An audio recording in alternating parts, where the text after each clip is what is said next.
안녕하세요. GSAT 봉투 모의고사 언어 논리 영역 해설 강의를 맡은 윤철훈입니다. 반갑습니다. 앞으로 3회 분량의 봉투 모의고사 해설을 진행할 예정입니다. 여러분들은 이 봉투 모의고사를 통해서 문제 유형을 확인하시고요. 그 다음에 실전 감각을 키우신다면 실제 시험에서 좋은 결과를 얻으실 수 있을 것이라고 생각합니다. 자, 이런 각오로 먼저 1회 부분 강의 해설을 시작하도록 하겠습니다. 자, 첫 번째, 우선은 이 모의고사의 전체 문제를 다 다루지는 않을 거고요. 기본적으로 어휘 부분 문제하고요. 그 다음에 독해 관련된 문제가 출제가 되고 있습니다. 그래서 각각의 문제 유형에 맞는 것들을 뽑아서 제가 수업을 좀 진행하도록 하겠습니다. 나머지 영역들은 여러분들이 해설지를 통해서 확인해 보시면 충분히 이해가 되시는 부분들이 있을 거고요. 그렇지 않은 경우에는 저희 사이트에 이제 질문에다가 올려주신다면은 거기에 대한 답변을 드리도록 하겠습니다. 자, 저랑 함께 한번 봉투 모의고사 해설 같이 강의 한번 진행해 보겠습니다.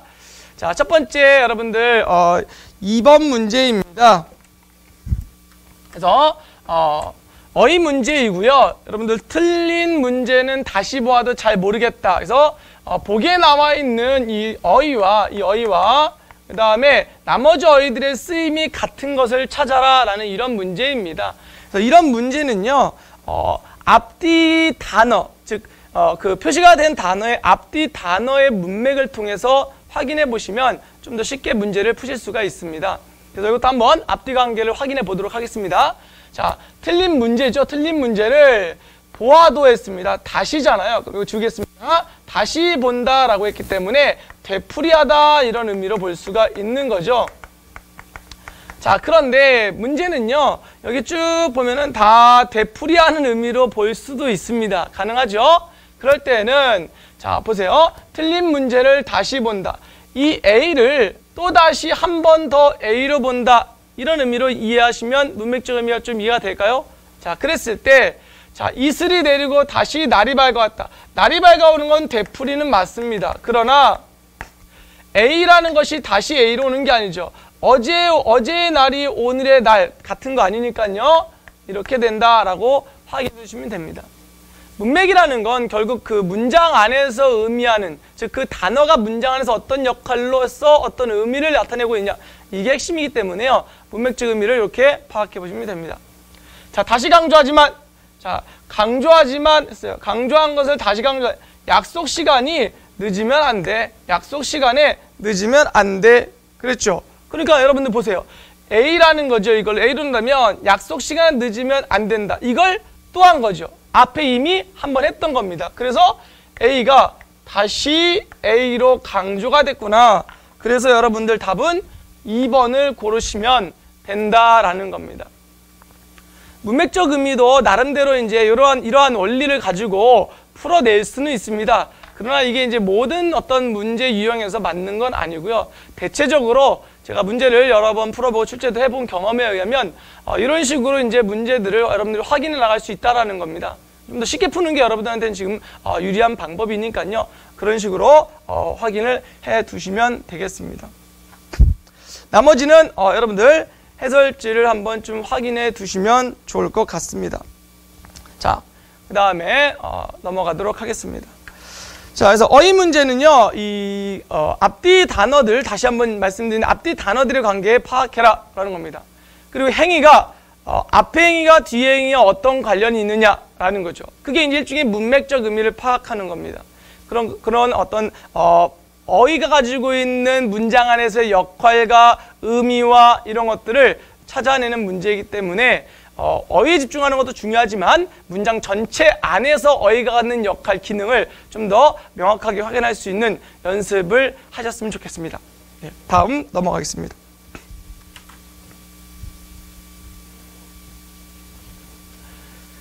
자, 7번 문항입니다.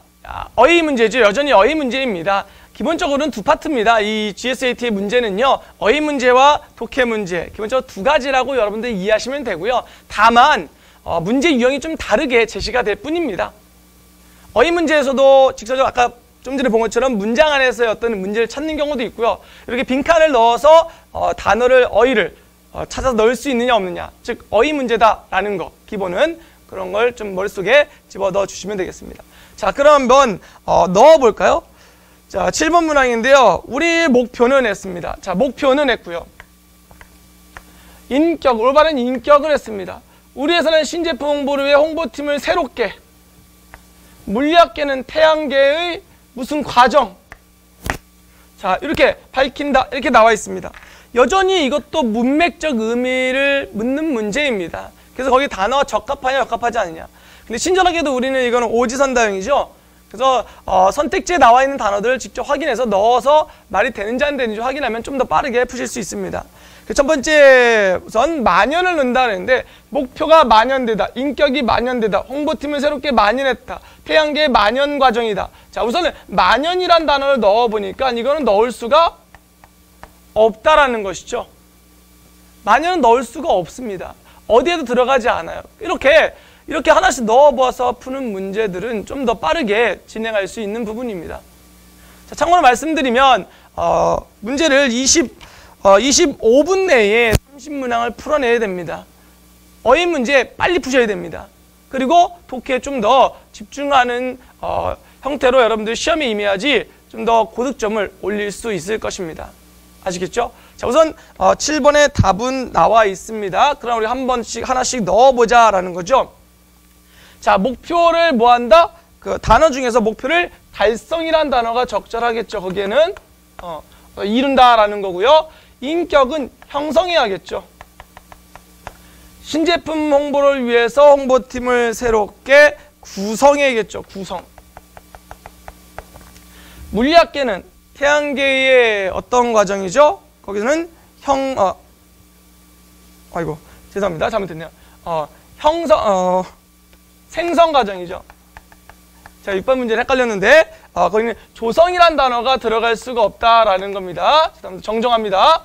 자, 우리의 목표는 조성을 위해, 올바른 인격을 조성하기 위해, 그 다음에 우리 회사의 홍보를 위해서 홍보팀을 새롭게 조성했다. 태양계 조성 과정 했는데, 자, 우선 뭐 여기 조성이 여기 들어갈 수 있다라고 우리가 생각은 할 수 있겠지만, 자, 조성이라는 것은 무언가를 만들어내고 이런 겁니다. 그래서 인격을 조성한다라는 말은 사실은 솔직히 어울리지는 않는다라는 겁니다.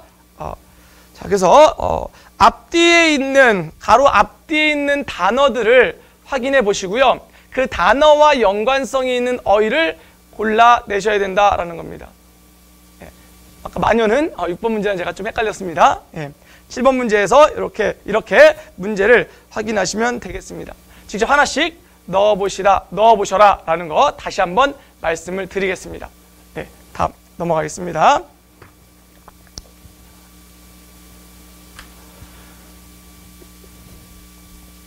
자, 9번 문제입니다. 문맥에 맞게 순서대로 바르게 배열한 것을 고르시오 했습니다. 자, 이제 이것도 독해 문제입니다. 문제에서 문장들이 어떤 관계를 가지고 하나의 문장을 형성하고 있는지, 문단을 형성하고 있는지를 파악하는 문제입니다. 결국은 독해의 가장 기본이 되는 내용이다라고 여러분들이 생각하시면 되고요. 그래서 이런 문제들은 우리가 배열 순서라는 것은 결과적으로 말하면 중심 내용을 찾고 그 중심 내용을 향해서 문장들이 어떠한 관계로 형성이 되어 있느냐라는 걸 찾는 문제입니다. 그 예전에 뭐 주지 문장이니, 상술이니, 부연이니, 이런 것들, 그 다음에 세부 내용이니 이런 어떤 관계 형성의 문제를 묻는 문제이고요. 결과적으로 말하면 독해에 관련된 문제이다라고 이해해 두시면 됩니다. 그럼 이런 문제는 어떻게 풀까요?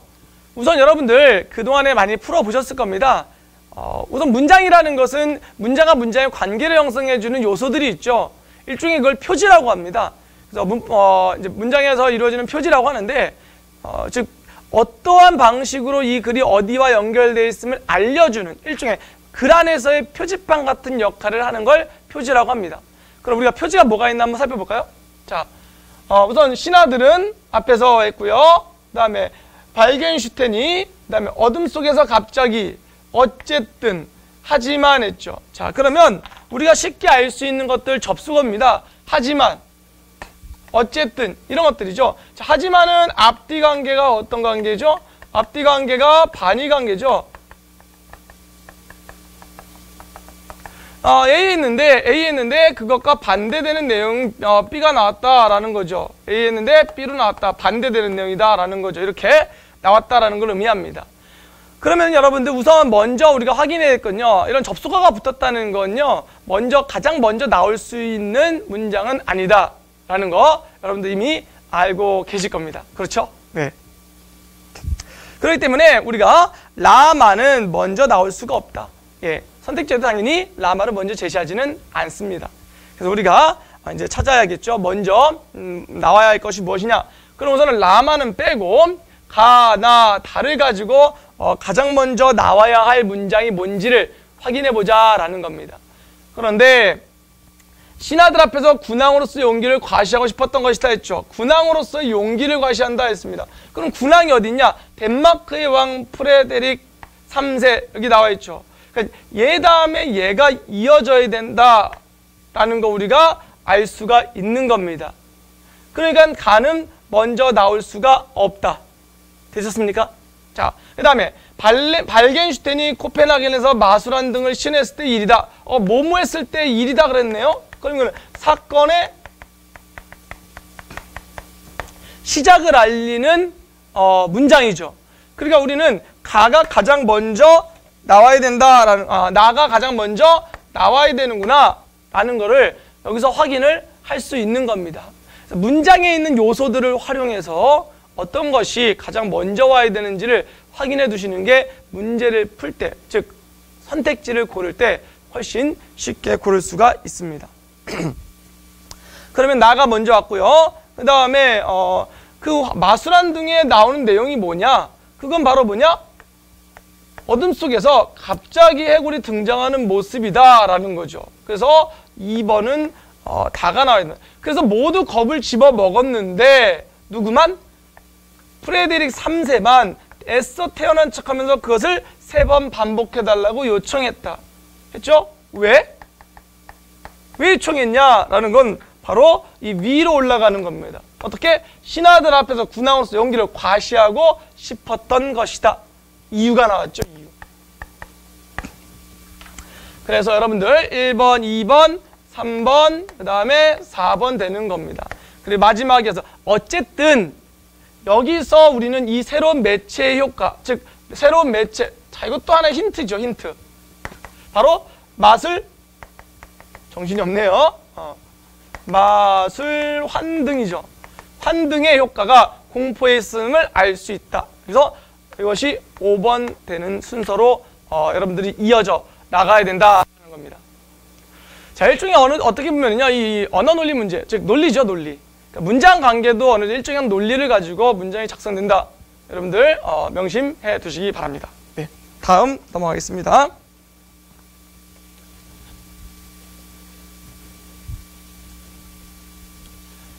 자, 이번에는 문제가 지금 배열 문제는 똑같습니다. 배열 문제는 똑같습니다. 방금 전에 풀었던 9번 문제와 배열 문제는 똑같은데요.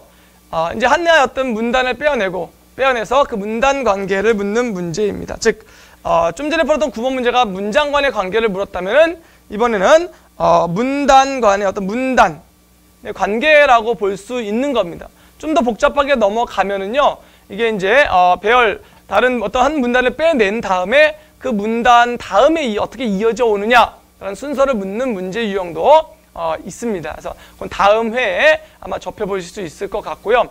이번에는 좀 짧게 일종의 문장이 보기로 준 문장이 문장 안에 어느 부분으로 들어가야 하느냐 이걸 묻는 문제이죠. 그래서 문장의 위치 문제입니다. 그래서 내용 관계를 살펴봐야 되고요.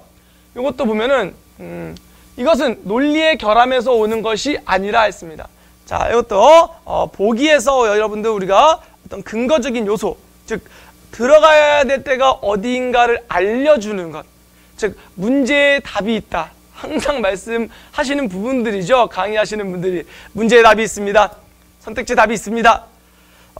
맞습니다. 물론 문제에 답이 있고 선택지 답이 있습니다. 그러면 무조건 답이 있다라고 말하는 것이 아니라 왜 답이 될 수 있는가를 찾아야겠죠. 그건 근거입니다. 선택지에도 그 답이 되는 근거가 있어야 되고요. 보기에도 근거가 있어야 되고 제시문에도 근거가 있어야 됩니다. 근거 없는 논리는 뭐라고 할까요? 일종의 허황된 어떤 비약이죠. 비약. 그리고 지나친 확대 해석이 될 수 있고요. 이런 문제점들이 발생할 수 있기 때문에 문제에 출제되는 것, 특히 GSAT의 논리 문제 같은 경우는요, 특별히 이런 부분에 좀 더 신경을 써서 만들어진 문제 유형이라고 생각하시면 됩니다. 그래서 우리가 제시문에서 또는 선택지에서 또는 보기에서 근거를 찾아라 하는 거죠. 그럼 한번 찾아볼까요? 자, 이것은 지시어고요. 표지입니다. 표지. 논리의 결함에서 오는 것이 아니라 했습니다. 자, 논리의 결함에서 오는 것이 아니다. 그럼 뭔가 논리의 결함이라는 것은 있는데 거기서 오는 것은 아니라 이런 뜻이죠. 사실에 관한 주장들조차도 아마 그 안에라는 거죠. 삶을 위한 것이라는 대전제를 본적으로 깔고 있기 때문에 나오는 결과이다. 자, 말이 어렵습니다.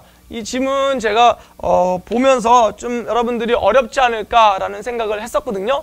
왜냐하면 지시문에 대한 것들입니다. 그 안에 이것은 과연 뭘 말하느냐라는 건데 여기 한번 보실까요? 논리의 결함이라는 게 이제 포인트로 제가 별표 2개 쳐놨죠. 논리의 결함이라는 겁니다. 그러면 이 문장이 들어갈 곳의 앞에는요, 저 논리적 결함에 대한 내용이 나와 있어야 된다라는 거죠. 그래야지 지시어로 이것은 논리의 결함에서 오는 것이 아니라 하고 이것이라고 지칭을 하고 넘어갈 수가 있는 거예요. 그러면 한번 볼까요? 다음 지문을.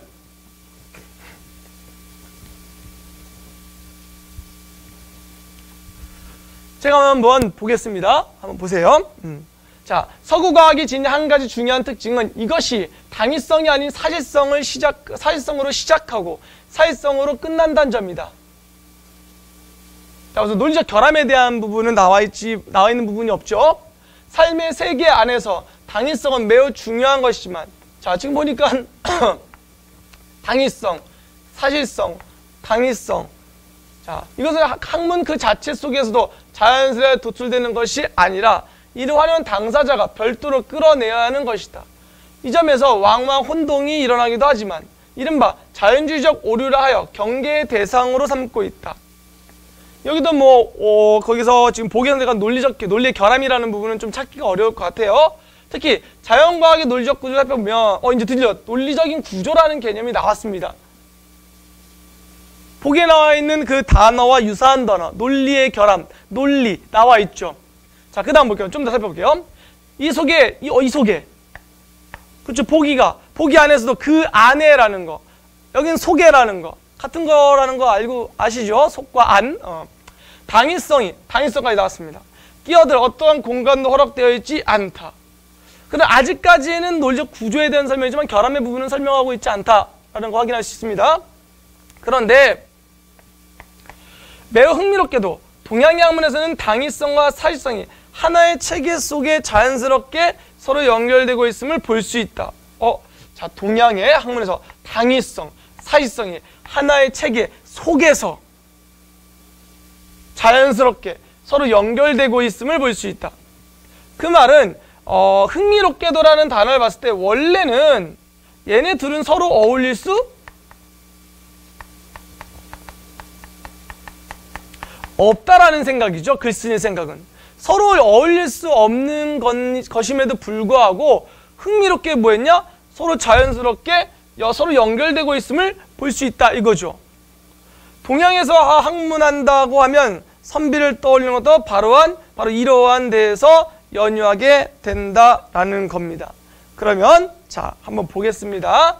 다시 앞으로 갔을 때 우리가 간단히 보면은요, 논리의 결함에서 오는 것이 아니라 사실에 관한 주장은 아마 그 안에 삶을 위한 것이라는 대전제를 본질로 깔고 있기 때문이다. 핵심 파악하라고 말씀드렸죠. 논리의 결함, 그 속, 그 안 했습니다. 그랬을 때 지금 보니까 어울리지 않아야 될 당위성과 사실성이 자연스럽게 연결되고 있음을 볼 수 있다. 이것은 논리의 결함에서 오는 것이 아니라 사실에 관한 주장조차도 아마 그 안에 어디 하나의 체계 속에 그 안에 녹아 있는 것이다. 이렇게 연결될 수 있는. 그래서 뒤에 들어갈 수 있는 문장이다 라고 이해하시면 됩니다. 자, 제가 너무 좀 쉽게 말씀을 드렸나요? 자, 어쨌든 우리가 이 문제의 어느 부분에 문장이 어느 부분에 들어가야 되냐는 걸 확인할 때는요. 우선 복에 나와 있는 단어, 문장에 가지고 있는 단어라든지 아니면 문맥적인 의미, 그 다음에 표지, 지시어, 그 다음에 대용 표현 이런 것들을 활용해서 그 내용이 말하는 요점이 무엇이고 또는 복에 나와 있는 단어와 유사한 단어가 제시문 안에 어디에 나와 있는지를 확인하시면 좀 더 쉽게 연결관계를 찾을 수가 있습니다. 문장이 무턱대고 아무데나 툭툭 튀어나오는 그렇게는 문장 구성이 이루어질 수 없거든요. 앞문장과 뒷문장은 당연히 짜임새 있게 연결되어야 됩니다. 통일성과 그 다음에 일관성을 이루지 못하고 또 통일성, 일관성, 응집성을 이루지 못한 문장 구조와 문단은 사실 비문이죠. 그렇기 때문에 문제에서도 그런 부분들, 요점들을 확인하면서 문제를 출제합니다. 그래서 여러분들도 근거를 반드시 찾아라 라는 걸 말씀드리겠습니다. 그래야 정답률을 높일 수가 있습니다. 간단하게 대충 이제 이것이 연습이 쭉쭉 되면은 계속 된다면 여러분들 이제 특별히 그 부분을 머릿속으로 막 이렇게 떠올리지 않고도 충분히 읽고 이 부분 이런 단어 유사하네 여기 들어가면 좋겠다라고 딱 풀어낼 수 있는 겁니다. 이게 이제 우리 국어에서 말하는 문법적 직관이다 이렇게 설명을 하고는 있습니다. 하지만 어디까지나 언어 논리 영역은 직관에 의한 문제는 아닙니다. 논리 파트이기 때문에 논리적으로 그 연결이 잘 되어 있는지 확인을 한 번씩 더 주의 있게 해 보셔야 된다라는 걸 말씀을 드립니다. 네, 다음 파트 넘어가 보도록 하겠습니다.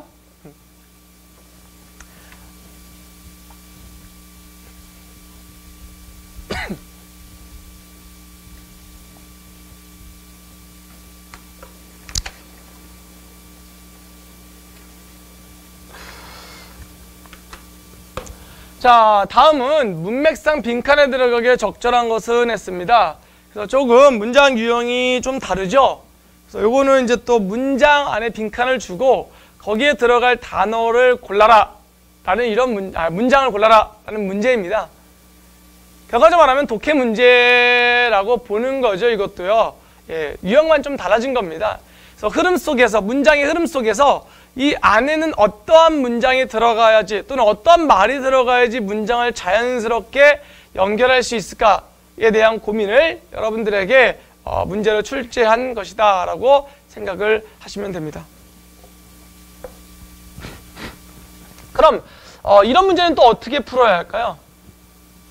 저는 일반적인 독해이기 때문에 기본적으로 문장 전체, 문단 전체를 읽어보시고 전체 흐름을 파악하는 게 맞습니다. 어쨌든 전체 내용을 알아야지만 중심 내용이 무엇인지 중심 내용을 알아야 되고 그 다음에 중심 내용을 전개하기 위해서 어떻게 전개되어 있는지 그래서 전개 방식도 아셔야 되고요. 그 다음에 문단의 구성 또는 문장 또는 문단 또는 전체 글의 어떤 구성까지도 좀 염두를 해 두셔야지만 빈칸을 찾을 수가 있는 겁니다. 빈칸에 들어갈 내용.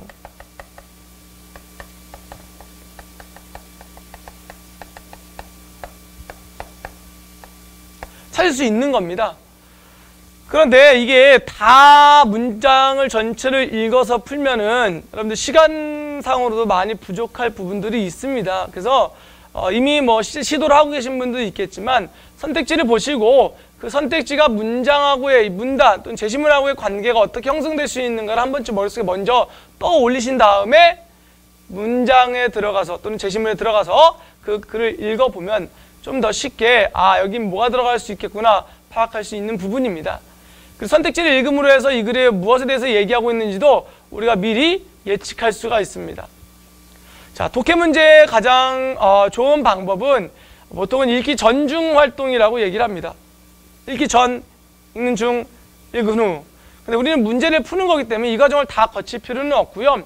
선택지가 이미 주어져 있다는 건 결국 그러한 내용을 다루고 있다는 겁니다. 그래서 선택지를 보면서 이 내용이 무슨 내용이구나 예측한 다음에 제시문을 읽으면 좀 더 문제를 쉽고 빠르게 풀어낼 수 있습니다.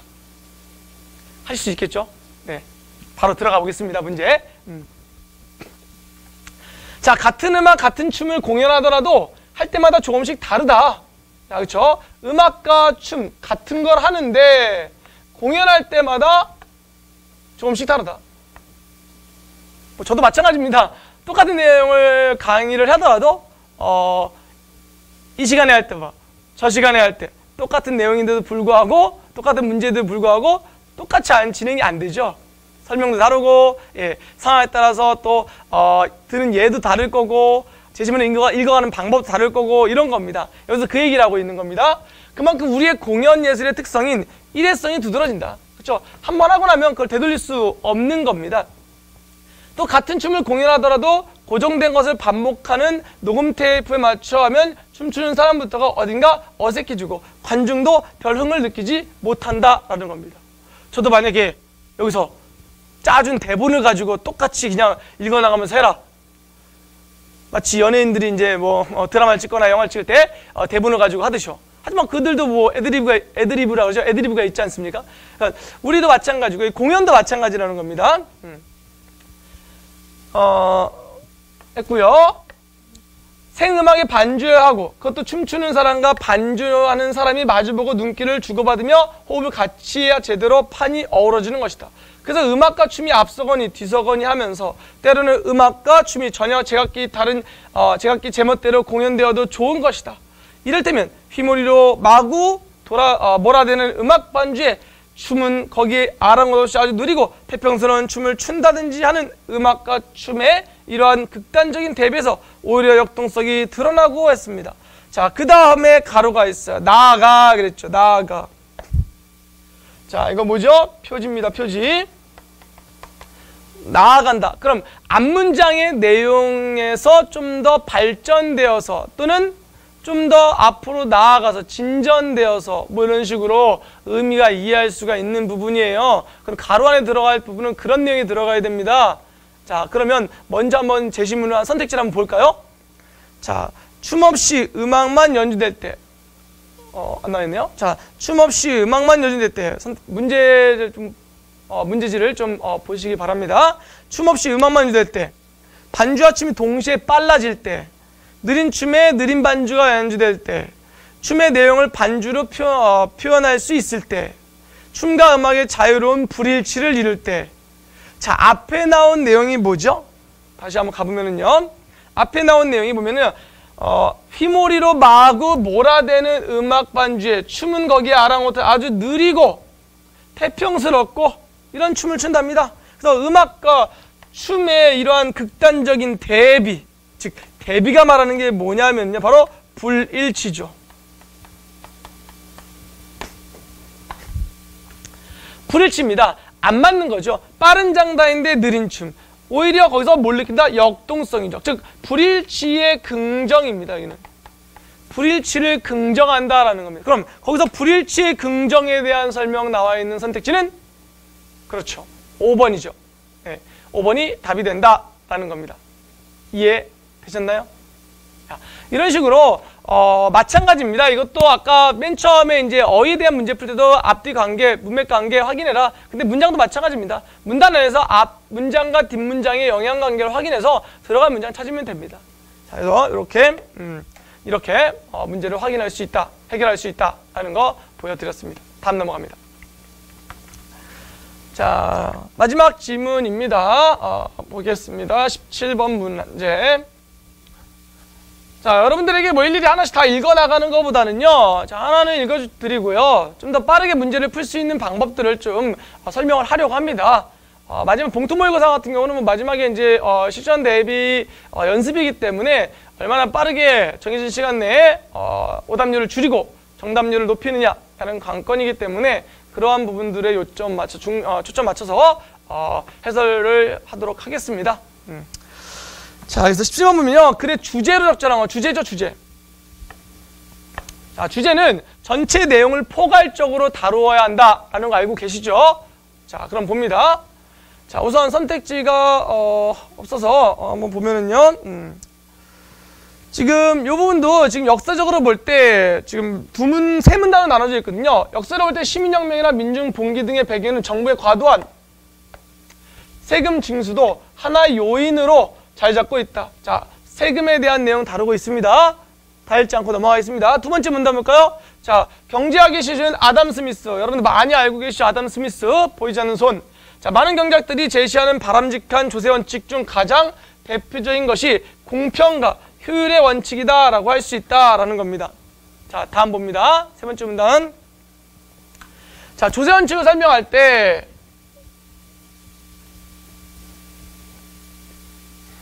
프랑스 루이 14세 때의 재상 콜베르의 주장을 대표적인 것으로 원용한다. 자, 그럼 볼까요? 대표적인 거랍니다. 대표적. 콜베르는 가장 바람직한 조세 원칙은 거위털을 뽑는 것이 것과 같다고 했다. 즉, 거위가 소리를 가장 적게 지르게 하면서 털을 가장 많이 뽑는 것이 가장 훌륭한 조세 원칙이라는 것이다. 거위가 도망가지 않도록 하면서 어떤 거위도 차별하지 말고 공평하게 깃털을 뽑아야 하고 거위 각각의 상태를 감안하여 깃털을 뽑아야 한다 그랬죠. 자, 그럼 보세요. 공평하게 차별하지 않고, 이거는 아까 두 번째 문단에서 아담 스미스가 얘기한 공평과 효율과 똑같은 거죠. 결국 조세 부담을 할 때는 어떻게 된다? 공평하고 효율적으로 해야 된다라는 겁니다. 왜? 조세를 부담 지었는데 조세를 부담받은 사람들이 도망가면 됩니까? 안 됩니까? 안 되죠. 그래서 여기 콜베르는 거위를 빗대어서 얘기한 겁니다. 결국 거위라는 존재는 납세자겠죠. 납세자. 자, 그러니까 세금을 걷어들일 때는요, 납세자에게 모든 납세가 공평하고 효율적으로 그들이 도망가거나 이런 상황이 발생하지 않도록 세금을 걷어야 된다. 즉, 세금을 어떻게 걷어야 옳은 것이냐, 어떻게 걷어야 좋은 것이냐라는 설명이라는 거 우리가 간단하게 몇 문장만 가지고도 확인할 수가 있는 겁니다. 그랬을 때 여러분들 선택지의 답은 5번 바람직한 조세의 원칙이 된다라는 거 확인할 수 있습니다. 네. 이게 마지막 문제인 줄 알았더니 한 문제 더 있네요. 자, 마지막 한 문제 더 살펴보고 요거 이 1회 강의 첫 번째 강의는 마치도록 하겠습니다. 마지막 강의 한번 마무리 열심히 해보시길 바라겠습니다.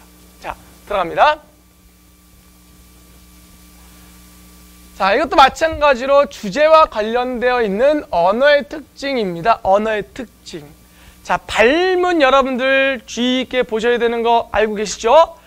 왜냐? 발문이 원하는 것, 즉 발문에서 원하는 정답을 여러분들이 무엇인지를 알아야지 제시문에서 정확하게 찾아내죠. 발문을 잘못 이해해버리면 답도 달라진다는 거 명심하십시오.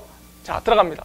철그는 동남풍이란 말이 있다. 버스 떠난 뒤에 손 든다는 식으로 때를 놓쳤을 때 흔히 하는 말이다. 자, 언어적 특징입니다. 그래서 말 나왔어요, 말. 어떤 일은 그 일에 맞는 적절한 때가 있기 마련이라는 뜻이다. 쭉 보겠습니다. 철은 계절을 지칭하기도 하고 철들다, 철나다 해서 같은 살인의 힘을 나타낸다. 제철을 모르고서는 제대로 농사를 지을 수 없다는 뜻에서 의미가 확장된 것으로 보인다. 아, 어디서 왔다? 철그는 동남풍이라는 말은 어디서? 농사였다. 우리말은 농경 문화의 특성이 반영되어 끝났습니다, 여러분. 네. 언어적 특징을 묻는 거잖아요, 지금요. 근데 첫 번째 문단에서 이미 철그는 동남풍의 철이라는 단어는 어디서부터 왔다? 농경 문화가 반영되었다. 문화의 특성이죠. 그럼 선택지를 보면은요. 자, 구체적인 대상을 추상적으로 표현하였다. 음성과 의미가 결합한 기호체계이다. 형식과 내용 사이에 필연적 관계가 없다. 민족의 사고방식과 삶의 모습을 반영한다. 답은 4번이라는 거 바로 알 수 있습니다. 하지만 우리가 또 이게 조심을 해야 될 부분이 뒷부분에 어떻게 나오냐에 따라 달라질 수 있으니까 한 번 더 체크하는 차원에서 뒷부분을 살펴보면은요.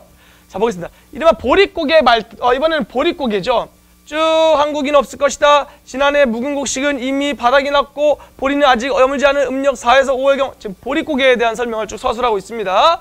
결코 높아서가 아니다. 그러나 세상에서 가장 넘기 힘들다는 이 보릿고개를 넘으면서 우리는 조상들은 깐깐 5월이란 별칭을 붙였다. 여기 또 새로운 언어가 나왔죠. 언어의 특징 지금 뭡니까? 보릿고개라는 것을 통해서 땅간 5월이란 말을 만들어낸 거죠. 자, 그 다음에 우리 조상들은 춥고 배고픈 시기를 지내면서 그 어려움을 직설적으로 표현하지 않고 돌려서 표현하는 품이나 마음의 여유를 잃지 않았다. 한편 우리말은 또 이번엔 감각어죠. 지금 우리말의 특징 계속 얘기하고 있습니다. 감각어가 많이 발달되어 있다. 우리 민족은 본래 풍류를 즐기는 낙천적 민족으로 정서적 감각적인 편이 있다. 자, 우리 민족이죠. 민족이 정서적이고 감각적인 편이어서 이런 특징이 언어에 반영되어 있다. 명확하게 나왔습니다. 민족의 특성이 언어에 반영되어 있다라는 거죠. 그래서 답은 4번 고르시면 됩니다. 자, 이해되셨죠? 그래서 기본적으로 어휘 문제와 그 다음에 독해 문제의 앞부분을 다루어 봤습니다. 다음 강에서는 독해 파트 강의하도록 하겠습니다. 수고하셨습니다. 감사합니다.